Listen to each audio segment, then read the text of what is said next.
土拨鼠的鼠声可不简单，提到社区动物，它当仁不让。不光得会挖洞、能建屋，还要擅长与同伴交流。今天绿色时空带你了解语言大师的世界。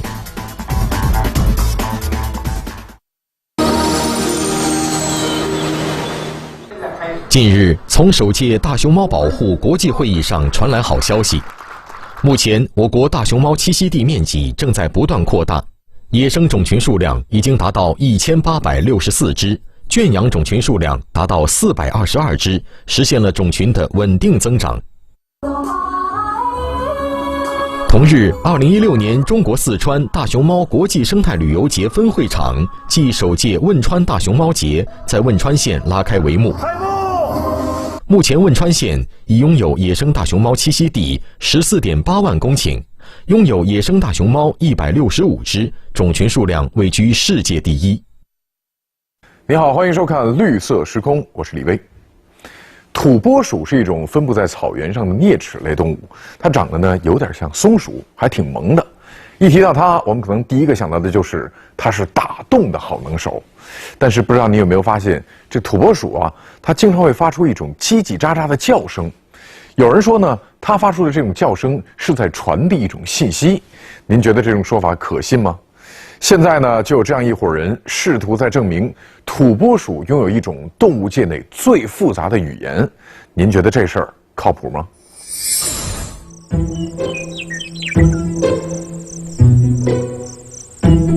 这里是北美洲的大草原，也是北美野牛的故乡。但是今天我们故事的主角不是它们，而是活在野牛脚下的一种小动物——土拨鼠。直到土拨鼠张开嘴巴之前，你可能很容易忽略它们的存在。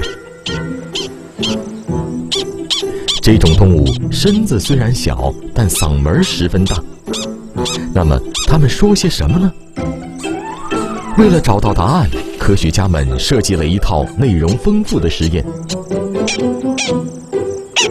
可是这些叽叽喳喳的叫声，真的是一门语言吗？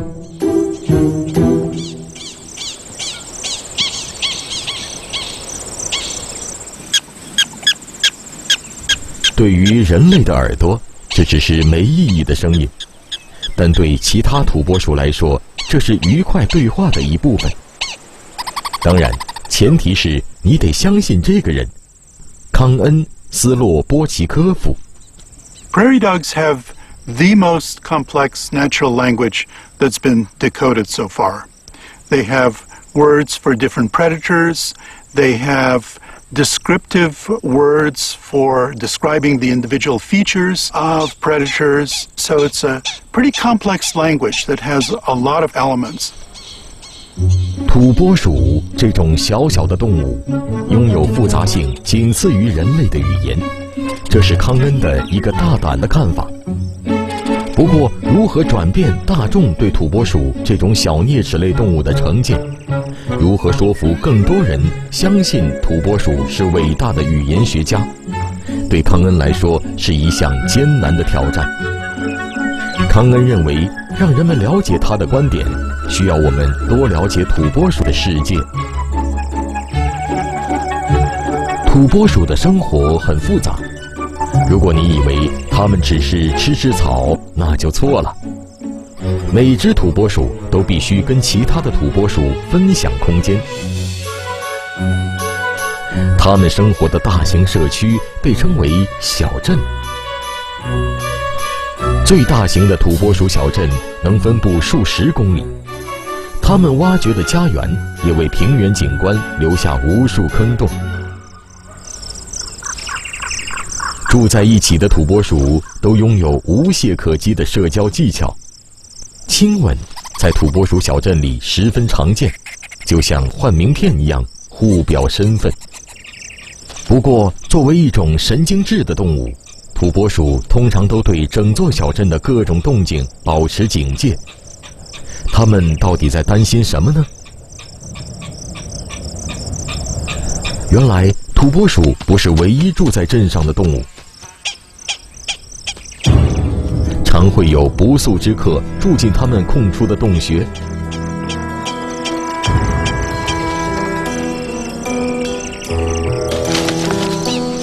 所有的陌生来客都让土拨鼠感到紧张。不过，他们应该紧张才对，因为他们面临着来自四面八方的攻击。面对想捕食它们的动物，土拨鼠深感困扰。即使有时撤回了地底洞穴，它们还是不能松懈。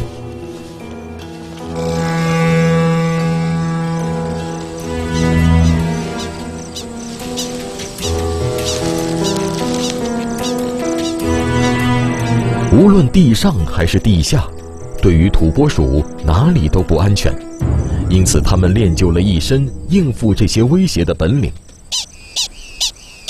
它们会大叫，十分大声。具体来说，这种叫法是警告的叫声。对于研究动物语言的康恩来说，鲸鱼或猴子也许是更适合的研究对象，但他为什么会选择了小小的土拨鼠呢？原来正是土拨鼠的这些警告叫声引起了他的兴趣。土拨鼠小镇住着这么多捕食者，土拨鼠究竟是只有一种叫声呢，还是会针对不同捕食者发出不同的叫声？只有一种方式能知道答案，那就是测试它们的叫声。康恩驱车前往新墨西哥北部一间偏远的牧场，那里是土拨鼠的避难所。在那里栖息着两个品种，派翠西亚·丹尼斯是加入这项研究的2位学生之一，而比尔·布里格斯则负责设计一连串实验测试土拨鼠。这个实验小组希望合作证明，我们低估了小小的土拨鼠。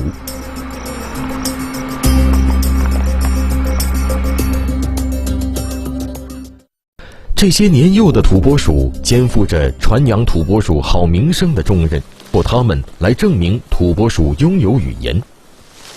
不过它们还太小，无法进行测试，现在还不是时候，但属于它们的时间终究会到来。康恩首先必须测试的是成鼠的警告叫声，不过等待捕食者出现实在是太耗费时间了。于是这些想象力丰富的科学家找出了解决方法，他们自备了捕食者。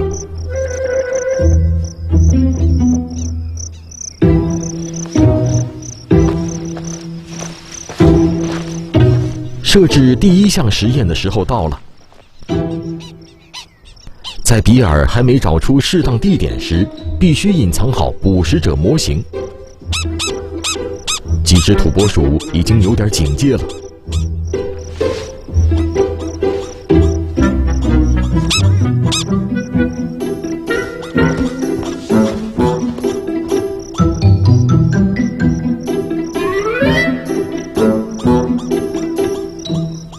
康恩利用他的车作为遮挡，隐身在后，尽量不惊扰到土拨鼠。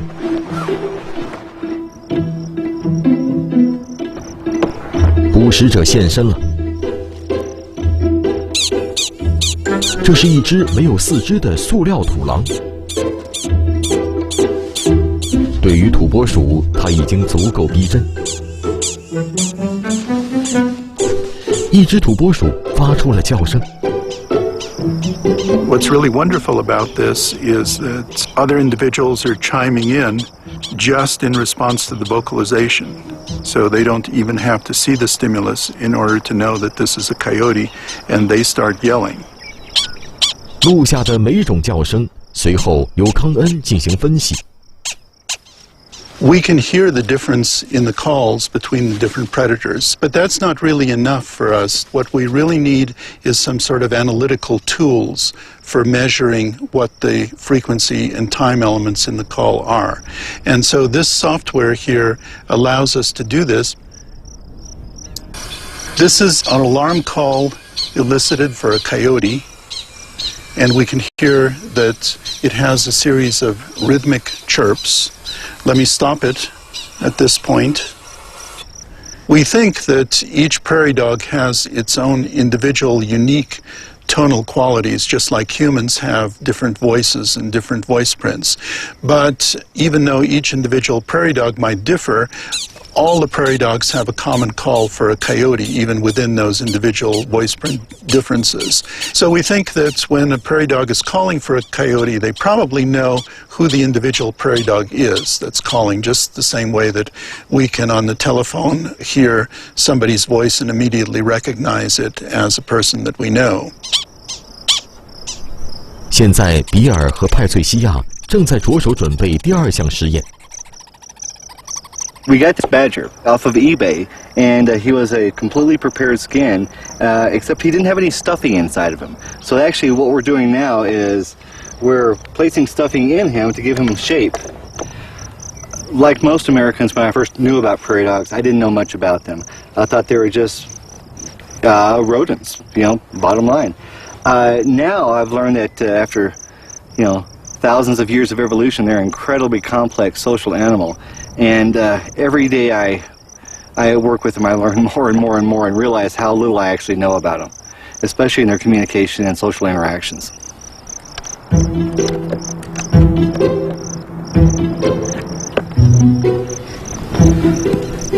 And there you go, all ready to hunt prairie dog.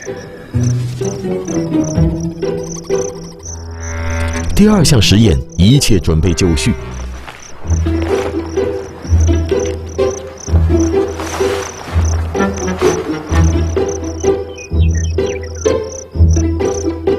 康恩和组员们对这个实验很是兴奋，这是他们第一次用獾做实验。土拨鼠会对獾发出特定的警告叫声吗？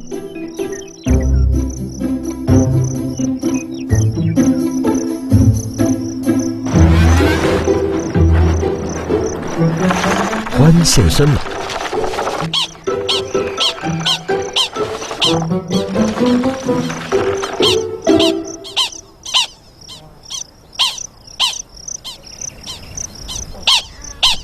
土拨鼠确实大叫了，可是这些叫声跟之前他们见到土狼时的叫声不同吗？康恩希望如此。网购的獾已经发挥了它的作用，现在研究人员得开始回顾今天实验录下的声音了。The badger call is an entirely new call for us. We've never recorded a call for a badger, so it's really exciting to look at the structure of this call and see what it looks like. And it looks very different from any of the other calls that we've recorded. Let me play these calls for you.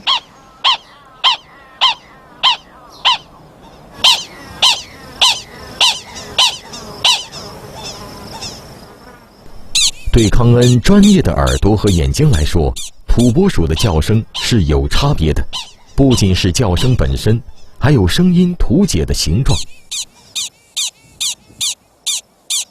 声音曲线形状有些微变化，但因为同一捕食者发出的叫声是前后一致的。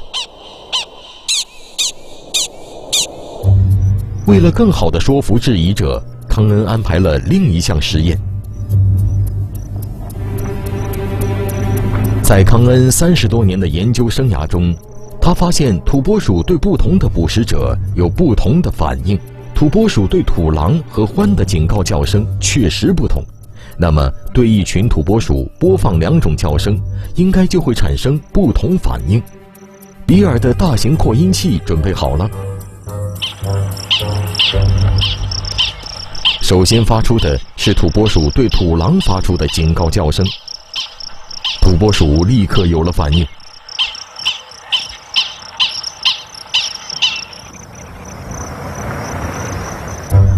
用有史以来听到过的最大声音的警告惊扰了这一群土拨鼠后，实验小组现在前往到一片未经打扰过的区域，想试试他们的第2种警告叫声——獾。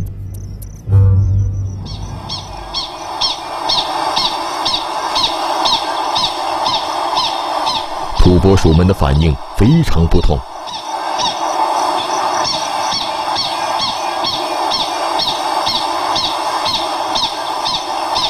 We had a terrific response. And for the coyote call, they did just what they're supposed to do for a coyote.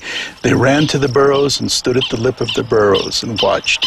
And for the badger call, they ran to the lip of the burrows and crouched down just like they're supposed to for a badger. So it was a terrific result.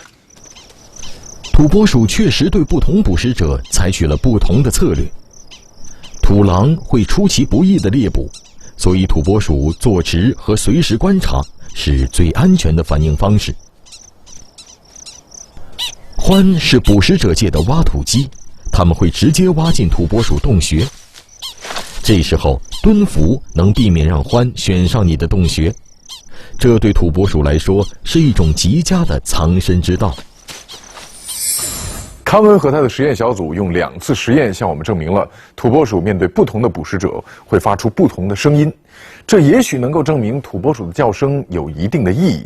但是要证明土拨鼠拥有一门复杂的语言，他们还有哪些实验要做呢？咱们接着往下看。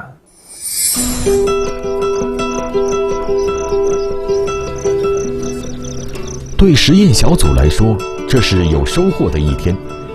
每种新的警告叫声都是在丰富土拨鼠字典的新词汇。不过，如果要证明土拨鼠有复杂的语言，它们仍然有很长的路要走。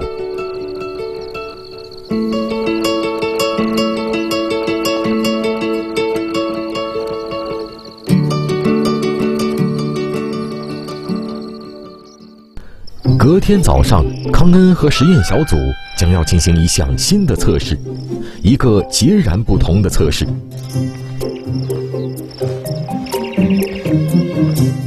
康恩的直觉告诉他，土拨鼠会根据所见的颜色发出独特的叫声。Patricia is doing a colored shirt experiment. The idea here is to test the ability of the prairie dogs to discriminate between different colors and how they incorporate that information into their alarm calls. 很遗憾，这个实验没成功，土拨鼠没叫。I think one problem is that Patricia is not threatening enough. She tends to walk slowly and is kind of relaxed about it. I wonder if we could get Bill to wear a shirt. 现在比尔代替了派翠西亚，他充满男子气概的步伐引起了土拨鼠们的响应。这个古怪的实验背后有一个更大的疑问：除了发现威胁、发出警告外，土拨鼠的叫声还可不可以明确描述它们见到的东西？康恩认为答案是肯定的。经过长达30年的研究，他发现如果改变威胁的速度、方向，甚至颜色，土拨鼠的警告叫声就会随之改变。We think that each one of these chirps contains a noun-like word, and it also contains adjective-like words, which describe the color, the size, and all of that is put together into one of these single chirps, pretty much the same way that we would put together a sentence. So we might say, tall, skinny coyote with yellow fur, and the prairie dogs managed to put all of this into a single chirp. 换句话说，土拨鼠短短一生所加入的信息，跟人类一句话包含的讯息一样多。看来我们的语言似乎有点冗长。如果一个叽叽声就能表达一切，那何必说10个字呢？他们又是如何办到的呢？在人类耳中毫无意义的叫声，却是土拨鼠的沟通秘方。一句简短的叽叽声，竟然能传递多种信息。小小的土拨鼠是不是语言大师？他们又是如何做到的呢？绿色时空带您去找答案。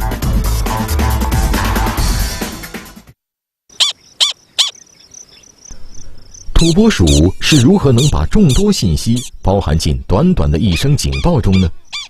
康恩猜想，答案就藏在它们叫声的细节处。Each alarm call or each chirp is a series of stacked harmonics. that you can see one on top of the other. But instead of being actual multiples of the bass frequency, they're actually modulated by the vocal apparatus of the prairie dog, and that's what contains the information about that this is a coyote as well as the general color and size and shape of the coyote.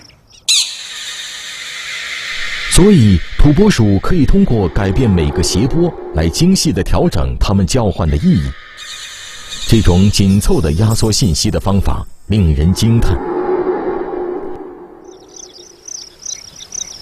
所有研究显示，我们一直大大低估了这种动物。土拨鼠比我们想象的更加复杂。这对这位从头到尾都固执地拥护土拨鼠的人来说，这一点也不意外。所有跟土拨鼠相关的一切都表明它们是复杂的动物。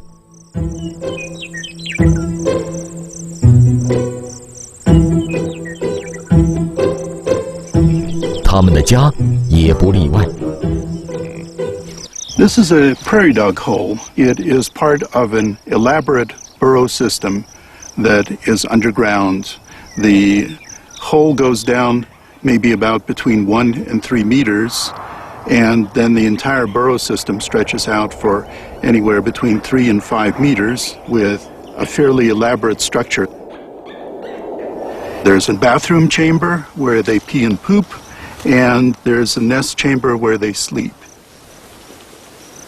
There's also side chambers where one prairie dog coming down meets another prairie dog coming up, and one of them backs into a side chamber so that the other one can go past, just like 2 cars on a narrow, winding mountain road. 土拨鼠的洞穴系统在工程学上相当先进。这些啮齿类动物可以开凿出一条广阔的地道网，连接多达6个进出洞口。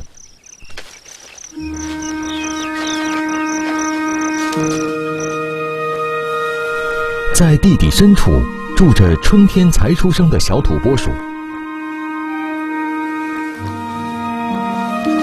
它们没有眼睛，没有毛发，为了取暖和安全挤作一堆。很少有人观察这个土拨鼠地下世界。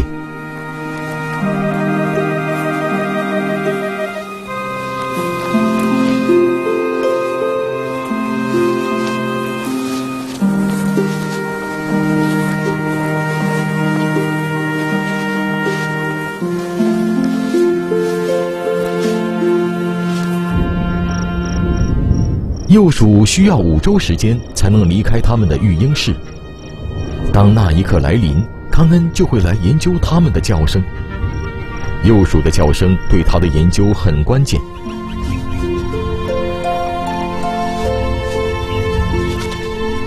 他和土拨鼠的名誉全都寄托在这些幼鼠身上了。